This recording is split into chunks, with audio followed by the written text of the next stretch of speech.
Assalamualaikum warahmatullahi wabarakatuh. Bismillahirrahmanirrahim. Ketemu lagi dengan saya Uni Hanifah Salsabila, dosen prodi PAI Universitas Ahmad Dahlan. Gimana puasanya teman-teman? Alhamdulillah kita sudah berhasil melalui hari-hari sebelumnya ya untuk berpuasa selama bulan Ramadan kali ini. Hafalan Al-Qur'annya sampai di mana? Kemudian bacaan Al-Qur'annya sampai di mana teman-teman? Semoga masih konsisten ya.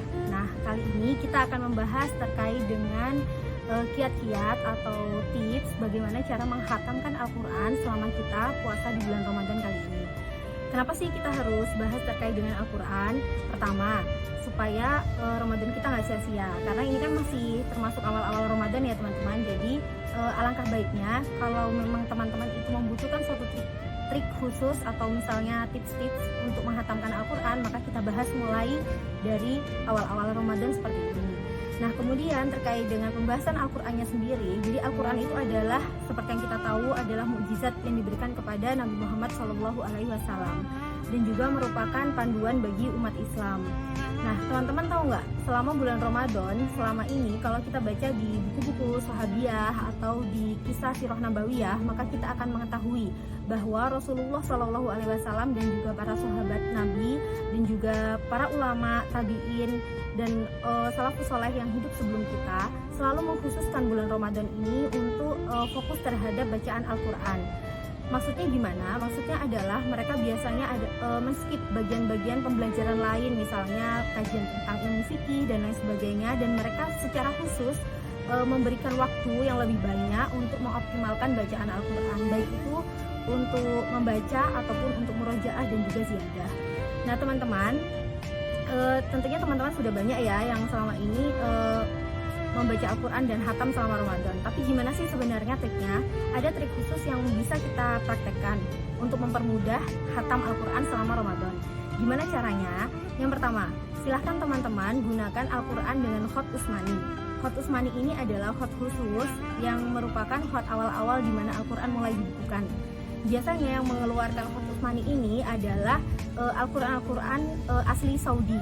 Jadi kalau teman-teman lihat khotnya itu cenderung lebih lancip-lancip dan tidak bulat-bulat seperti Al-Quran Kudus seperti yang dikeluarkan oleh Kemenak misalnya, atau misalnya Al-Quran yang ada di pesantren Indonesia itu biasanya berbeda. Nah, khot Utsmani itu cenderung lebih lancip-lancip dan kurus-kurus khotnya.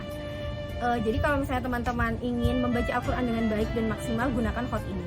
Di dalam khot Utsmani, setiap satu juz terdiri dari 10 lembar. Jadi satu juz ada 10 lembar, kecuali untuk juz 30 dia terdiri dari 11 lembar. Nah teman-teman, seperti yang kita tahu, bulan Ramadan itu maksimal ada 30 hari, atau bisa juga nanti kalau misalnya sudah terlihat hilal jadi hanya 29 hari. Nah itu kan perhitungannya kita bisa beda-beda ya, tapi kita ambil pukul rata aja, anggaplah bulan Ramadan itu ada 30 hari. Kemudian Al-Quran harus kita hatamkan itu ada 30 juz, di mana setiap juznya terdapat 10 lembar yang saya bilang tadi. Otomatis dari 30 juz Al-Quran tadi harus kita bagi menjadi 30 hari. Berapa sih setiap harinya yang harus kita baca jika kita ingin menyelesaikan 30 juz tadi? Benar nggak teman-teman? Nah, berarti dari situ 30 juz dibagi 30 hari. Berarti satu harinya kita harus membaca Al-Quran itu 1 juz minimalnya. Kalau teman-teman kurang dari itu, sudah pasti teman-teman insya Allah nggak akan bisa hatam. Kecuali nanti di akhir kalian bisa tiba-tiba ngebut ya, tapi itu akan lebih melelahkan dan bisa berkurang kualitas tajwidnya. Jadi dari 30 juz tadi silahkan teman-teman bagi jadi 30 hari Ramadan. Nah dari 30 hari Ramadan tadi, setelah ditemukan satu hari minimal 1 juz, teman-teman bagi lagi ke dalam 5 waktu sholat. 5 waktu sholat tadi kan tadi 1 juz terdiri dari 10 lembar. Nah 10 lembar tadi dibagi ke dalam 5 waktu sholat. Berarti setiap waktu sholat teman-teman cukup membaca Al-Quran sebanyak berapa? 2 lembar aja. Ya sebenarnya dikit ya teman-teman kalau udah kita bagi-bagi, tapi memang manajemen waktunya harus bagus. Seperti itu. Jadi sebenarnya mudah kan untuk menghatamkan Al-Quran selama bulan Ramadan. Jadi teman-teman setiap waktu sholat subuh teman-teman baca 2 lembar, lalu nanti duhur 2 lembar lagi. Nah itu sudah pasti teman-teman satu hari bisa selesai 1 juz. Tapi untuk teman-teman yang wanita khususnya, tentunya kita harus mengantisipasi hari-hari di mana kita datang bulan. mungkin mood kita agak kurang baik, dan mungkin ada di antara teman-teman yang mengambil fatwa di mana Al-Quran tidak boleh dibaca ketika sedang haid, kondisi haid, kecuali itu untuk keperluan murojaah atau belajar. Nah, teman-teman bisa mengantisipasi dengan cara memperbanyak bacaan-bacaan Al-Quran di awal waktu.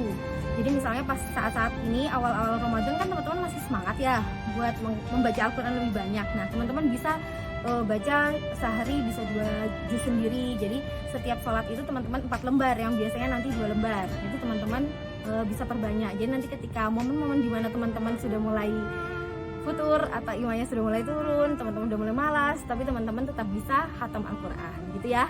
Jadi itu aja sebenarnya tips dan triknya untuk bisa khatam Al-Quran. Semoga bisa dipraktekkan ya teman-teman, dan semoga kita tetap konsisten, stay positif selama Ramadan ini. Dan semoga apa yang kita upayakan selama Ramadan ini juga bisa kita jaga sampai setelah Ramadan nanti. Itu ya, sampai ketemu lagi di perkuliahan. Wassalamualaikum warahmatullahi wabarakatuh.